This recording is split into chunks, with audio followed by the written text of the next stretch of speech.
On a quiet country road in May 1983, a maroon Nissan Pulsar raced through the darkness toward a hospital in Springfield, Oregon, its headlights slicing through the night. The car's engine roared as it sped down the empty lanes, carrying a mother and her 3 children toward an uncertain fate.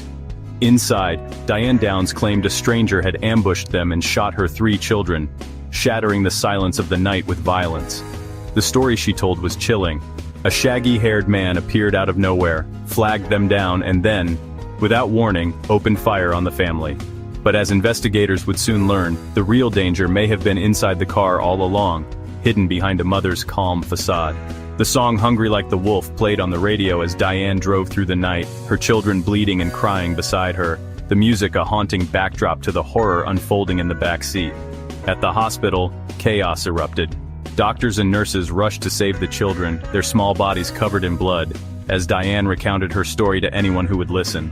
Cheryl, age 7, was dead. Danny, just 3 years old, was paralyzed from the waist down, his life forever changed in an instant.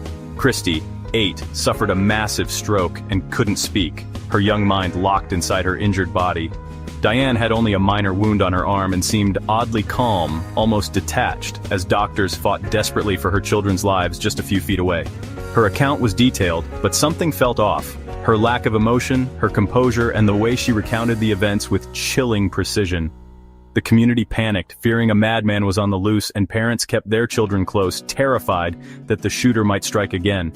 Police launched a massive manhunt for the mysterious stranger and his supposed yellow car, combing the countryside for any sign of the killer, but found nothing. Physical evidence didn't match Diane's story. There was no sign of another car, no footprints in the dirt, no evidence of a struggle at the scene.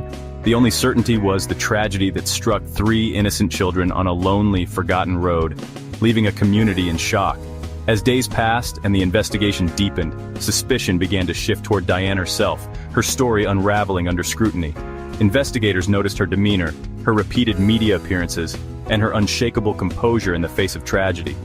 She pleaded for help on TV, but her words rang hollow to detectives who saw something unsettling in her performance. They saw a performance, not a grieving mother, and began to question everything she said. The story of a random attack was unraveling, replaced by a growing suspicion that the truth was far more disturbing. The real key to the case, they realized, might be sitting right in front of them, hiding in plain sight. Diane's story was beginning to fall apart, and the search for answers was only just beginning. Who was Diane Downs? A mother, a daughter, a woman whose life would spiral into infamy. Her story is one of heartbreak, obsession, and ultimately, tragedy.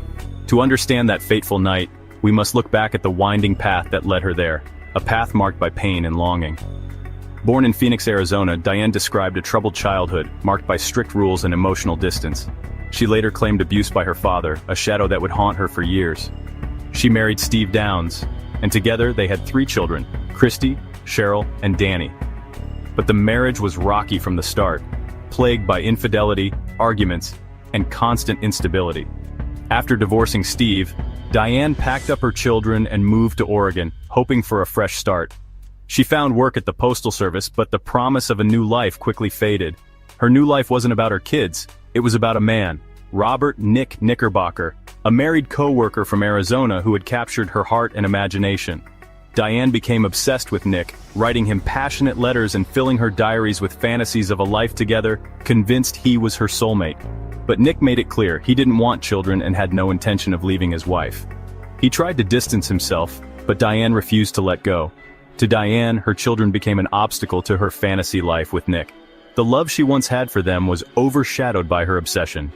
The move to Oregon was less a new beginning and more a calculated retreat, a way to escape her past and chase a future that existed only in her mind. Diane convinced herself that if her children were gone, Nick would finally be hers. It was a chilling, desperate logic. Investigators would later uncover her diaries, revealing a disturbing, calculated motive behind her actions.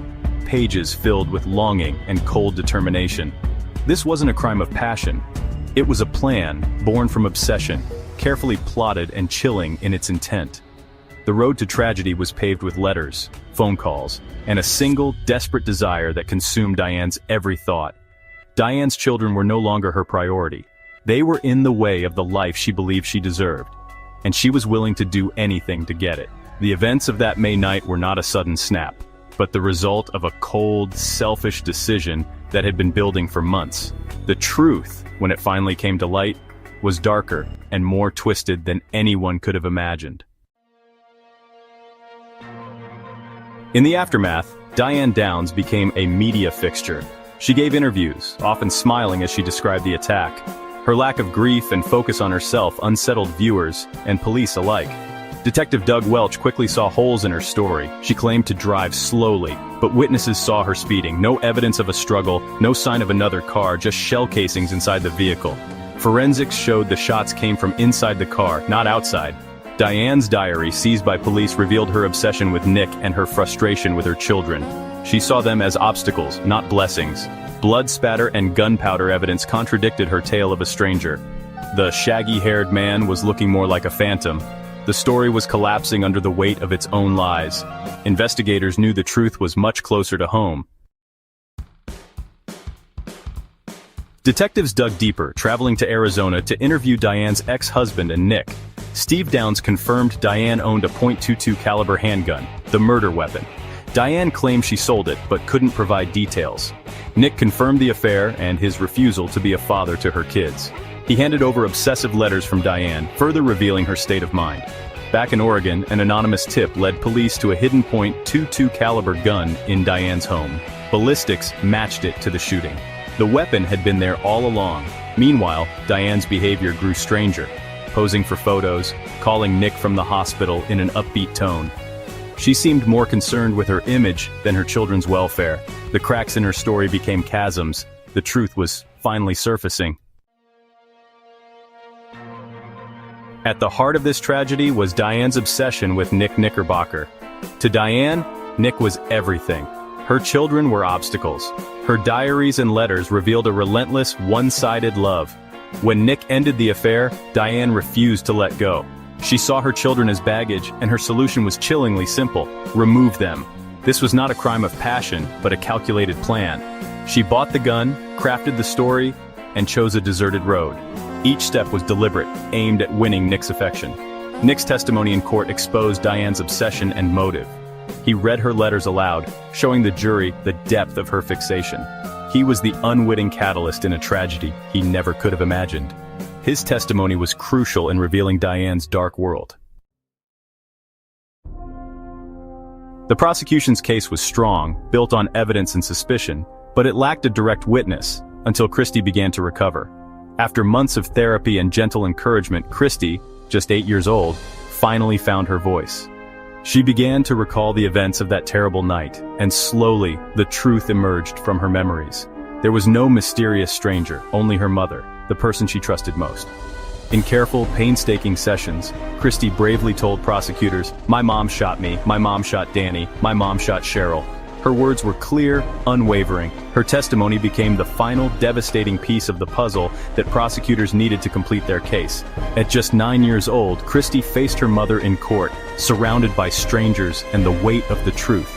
In a quiet, steady voice, she recounted how Diane pulled the car over, took out a gun, and shot her own children in the darkness. She looked directly at her mother as she spoke, the woman who was supposed to protect her, not harm her. Diane showed no remorse, only denial, shaking her head at her daughter's words, refusing to accept the truth. Christy's testimony was raw, honest, and utterly heartbreaking. It sealed Diane's fate in the eyes of the court.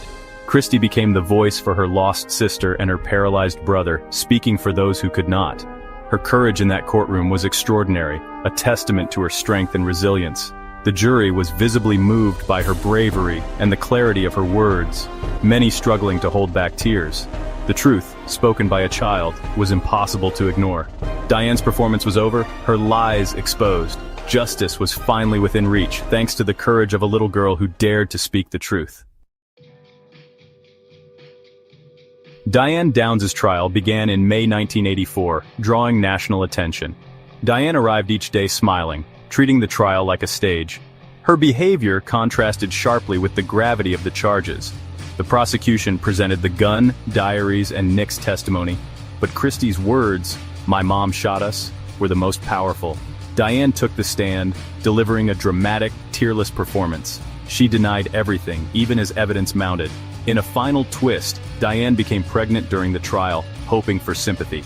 She believed a jury wouldn't convict a pregnant woman, but the jury saw through her manipulation. On June 17, 1984, Diane was found guilty on all counts. Her performance had failed. Diane Downs was sentenced to life plus 50 years. Even in prison, she sought attention, escaping briefly in 1987 before being recaptured. The baby she conceived during the trial was adopted and renamed Becky, growing up in a loving home. Christy and Danny were adopted by prosecutor Fred Hughey and his wife, finally finding safety and love. They rebuilt their lives in private, away from the media glare. Their resilience stands as a powerful rebuke to Diane's actions.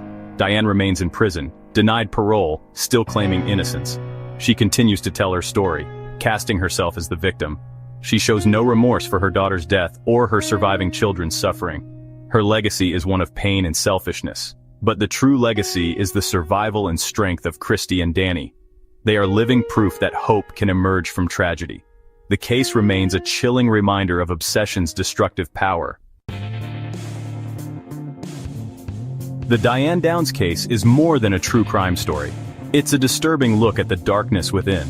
It forces us to confront the terrifying idea that a mother can become the ultimate threat. Yet, it's also a story of courage. Detectives who pursued the truth, a prosecutor who opened his home, and a child who spoke out. The echoes of that night in 1983 still linger. Evil doesn't always look like a stranger, sometimes it wears a familiar face. This case challenges our assumptions about love and family. It reminds us to listen when a story doesn't add up, and to protect the vulnerable. The story of Diane Downs is a dark chapter, but one we must remember. Thank you for joining us for this deep dive into a chilling case.